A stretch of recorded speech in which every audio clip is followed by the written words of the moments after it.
ধন্যবাদ আমিনুল ইসলাম মামুন ভাইকে। এই পরন্ত বিকেলে, এই গধূলি লগ্নে প্রমত্তা মেঘনার তীরবর্তী রামপ্রাসাদের চরে আমরা অত্যন্ত মনোরম পরিবেশে আজকের এই সাহিত্য আড্ডা এবং ঈদ পুনর্মিলনী আয়োজন করতে পেরেছি। এই জন্য আপনারা সকলেই সহযোগিতা করেছেন, সকলকে ধন্যবাদ ও কৃতজ্ঞতা জানাচ্ছি। মুক্তি সরণি সাহিত্য সংঘের প্রেক্ষাপটটা আমি একটু বলি। যদিও আজকে তৃতীয় সাহিত্য আড্ডা এবং আমরা বইমেলায় একটা প্রোগ্রাম করেছিলাম, ওইটা এই তিনটার মধ্যে কাউন্ট হয়নি। তো প্রেক্ষাপটটা অনেককেই বলা হয় নাই, জানানো হয় নাই। প্রত্যেকটা প্রোগ্রামে আমি খুব আগ্রহ করে সবার কথা শুনি, সবার বক্তব্য ভিডিও করি, আমরা ওগুলো এডিট করি, ছাড়ি, আপলোড করি, নিউজ হয়, কিন্তু আমি আসলে কখনো আমার কথাগুলো বলার সুযোগ ওইভাবে নেই নাই।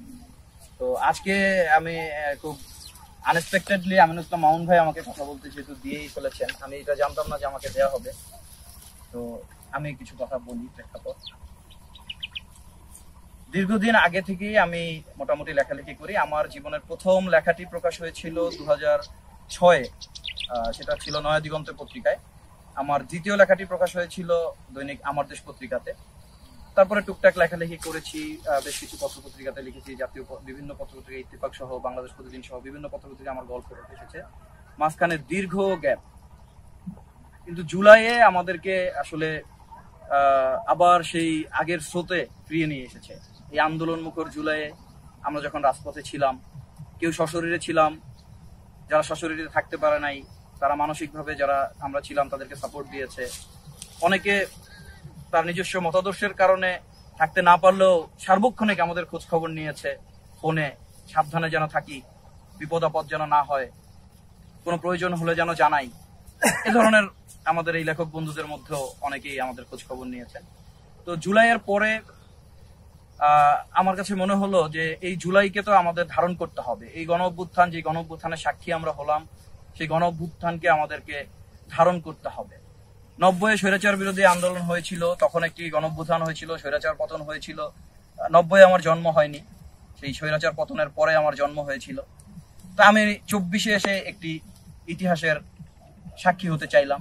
জুলাইয়ের আন্দোলনে আমি সক্রিয়ভাবে অংশগ্রহণ করেছি, এটা এখানে আপনারা যারা আছেন অনেকেই জানেন।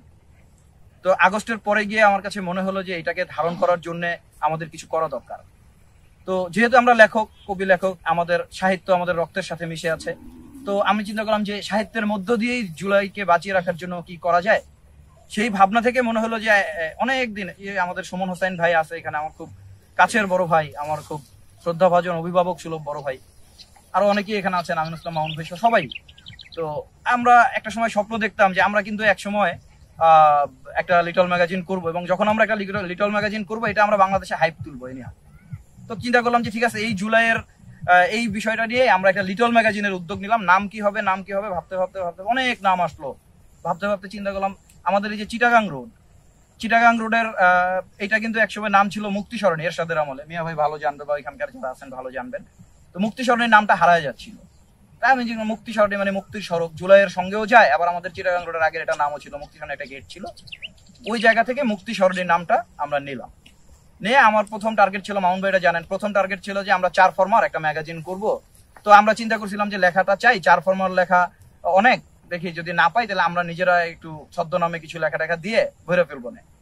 তো এমন হইলো যে আমরা লেখা চাওয়ার মোটামুটি 10 দিনের মধ্যে এত পরিমাণ লেখা আমরা পাইলাম যে আমরা কিন্তু ম্যাগাজিনটা পরে 6 ফরমা করছি। 6 ফরমা করার পরেও আমরা মোটামুটি 1/3 লেখা আমাদের কাছে যা এসেছে, আমরা 1/3 লেখা জায়গা দিতে পেরেছি।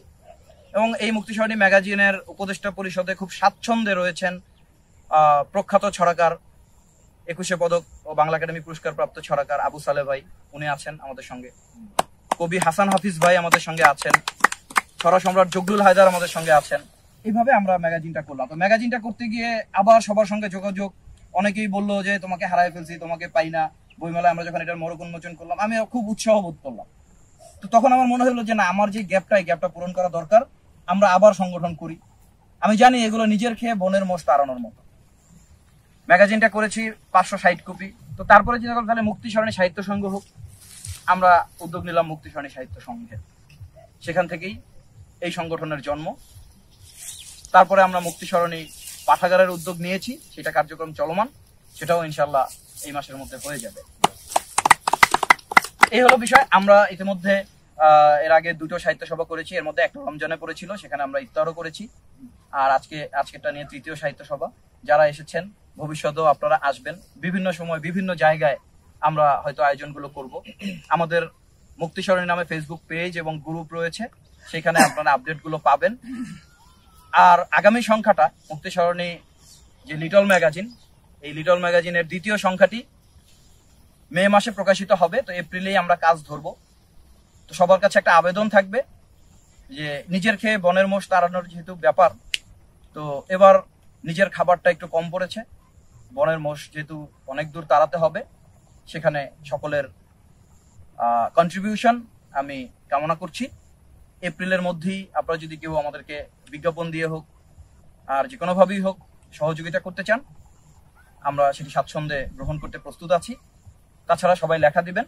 তো এই বলেই আর আপনাদেরকে আবারও শুভেচ্ছা জানিয়ে আমি দীর্ঘ সময় নিয়ে ফেললাম, এই জন্য আন্তরিকভাবে দুঃখ প্রকাশ করে আমি আজকের মতো আমার বক্তব্য শেষ করছি।